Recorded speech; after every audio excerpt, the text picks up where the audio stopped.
Is the Vitamix 5200 really worth paying more than the new VX1? The answer comes down to one trade-off that most buyers overlook.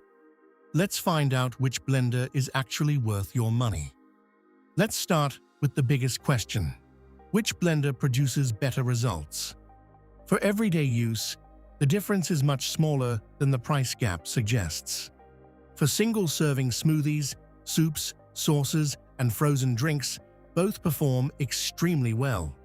In smaller batches, the VX1 produces virtually the same smooth results as the 5200, and that's how most people will actually use them.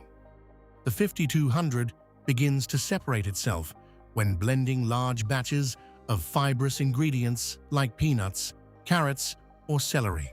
Large green smoothies and full batches of vegetables can come out slightly smoother, and dense recipes such as nut butter may process more quickly with less effort. It's a real advantage, but not a dramatic one.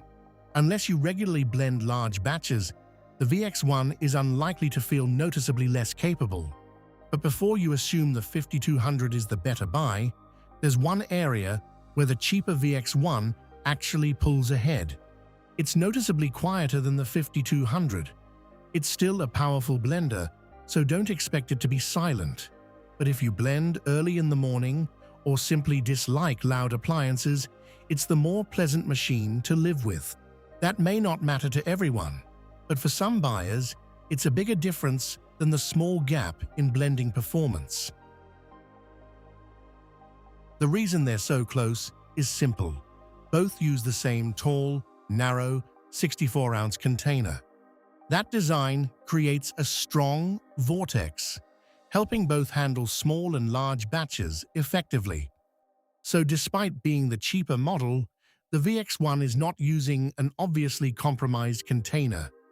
The VX1 also adds two convenience features the 5200 doesn't: a dedicated pulse switch for better texture control and an automatic cleaning cycle.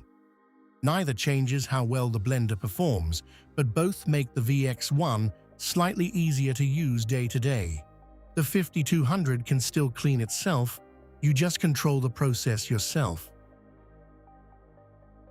The 5200 earns more of its premium through a more substantial feel, a longer proven reliability record, and a 7-year warranty instead of the VX1's 5. That matters if you are buying a blender to use heavily for a decade or longer. The VX1 still feels solid, is more comfortable to handle, but simply doesn't have the same long-term ownership history yet. Both are tall machines, so storage under standard kitchen cabinets may be awkward. The VX1 costs around $120 less while matching the 5200 in everyday tasks. The 5200 makes more sense if you regularly prepare large fibrous batches, make nut butter, use your blender heavily, or place a high value on the longer warranty and proven durability. But if you mainly make smoothies, soups, sauces, or frozen drinks, paying more may produce very little practical benefit.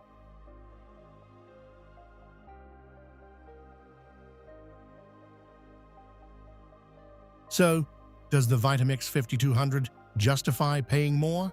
If you regularly blend large, fibrous batches and want the strongest long-term ownership proposition, the 5200 still justifies paying more. For most buyers, though, the VX1 makes more sense. The decision comes down to this: choose the 5200 for maximum long-term confidence. Choose the VX1 for the best balance of performance, convenience, and price.